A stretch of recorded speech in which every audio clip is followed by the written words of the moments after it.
It has been a humongous year in the world of technology and many great things happened.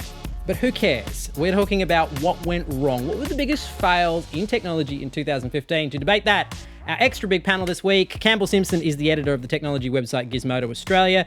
Claire Connolly is a freelance technology reporter, and Claire Riley is from the technology website CNET. What was the biggest failure in technology in 2015? The Your Taxis campaign. It used technology. For people that didn't follow that story, tell me what happened with Your Taxis. So for the people who didn't follow the story, the taxi industry in Australia is currently at war with Uber. So they decided, here's a really good idea. Go onto Twitter and get all of your taxi customers to tweet about their taxi experiences under the hashtag #YourTaxis. People basically took to Twitter to say every horrifying thing that ever happened to them, which, as it turns out, is everybody in Australia. So the background to this is that in order to drive a taxi in Australia, if you own a car, to license the vehicle, it's a lot more expensive than it is if you're an Uber driver because of loopholes within the Australian financial and tax code. The taxi industry has decided to harness all of its energy and focus it on Uber instead of on the existing problems in its business model, and perhaps not really understanding that Uber wouldn't be successful if the taxi industry itself wasn't horrendous. So that's a lesson we can all take from 2015. Hashtag Your Taxis. It smelled like a Wookiee's armpit. I was preached out about how Somali immigrants are destroying Australia for 25 minutes. Yay. That's an example of the sort of thing you got out of it. Campbell Simpson, the worst technology story of 2015. Okay, so Samsung launched the Galaxy Note 5, its flagship smartphone for the year, defined by its S Pen, little stylus, which let you write on the screen. The Galaxy Note series has been built around the stylus for a long time. Small kind of oversight, or perhaps something that Samsung didn't expect. If you put the pen in backwards, the entire stylus system stops working and never works again.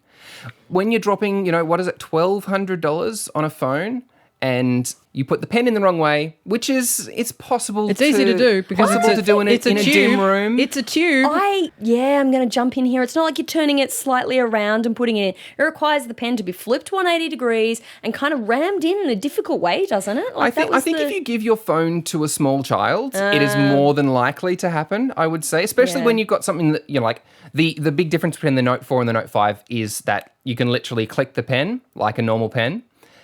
Incredibly addictive. Easy to take the pen out and start playing with it. Easily addicted to small, tiny things. And then it breaks. When you've spent that much money on a phone. It was the flagship product for Samsung, and that's why it's bad. Yeah. Minor oversight that I think was blown out of proportion by people who had spent a lot of money. And now it is time for Other Claire's biggest technology failure of the year. Other Claire votes for Ashley Madison. Yes, it was a nightmare scenario in so many different possible ways. It was a dating website that set up married couples, or purported to set up married couples to have an affair. You could be someone who was a consenting married couple wanting to dally around, or you could be someone cheating on your partner. They were hacked, and details allegedly of its, millions and millions of customers were leaked online. So many problems. The first step being that 1, security was terrible. 2, things like, plain text passwords, all those rookie errors when you're a big company and you're dealing in sensitive information, you should know better than that. The most sensitive information for people's personal lives. Absolutely. Really. Could really lead to blackmail cases, serious, significant issues. Then what we saw from Ashley Madison management and the CEO was just a terribly negligent dismissal of any kind of responsibility for this, which in my view was pretty disgusting. There are 2 things that you can do when you get a data breach. You never want one, but if you deal with it well, it's so much better than denying it, going silent, not providing any feedback. Then what we saw was, cases of people coming out of the woodwork and, blackmail, all that terrible stuff. We also saw in some really, really fantastic reporting, I think it was out of Gizmodo in the US, they discovered that based on the information leaked from all of these hacks, Ashley Madison only had about 12,000, I think, real women on its books, and it claimed to have millions and millions and millions of subscribers, but they were all bots. So basically what they'd done was set up these kind of fake accounts, all these people paying to have like relationships with fake people. Of course, you also had to pay money if you wanted to cancel your account. That's the thing. None of these people they never signed up to have their personal lives broadcast publicly. Ashley Madison has always sold themselves on its, security in essence. We're so discreet. Yeah, discreet. All right, there is so much more to this discussion, including what is going on with the world of piracy, social media, and also the good things that happens in technology, all of which you can find right now on the Radio National website.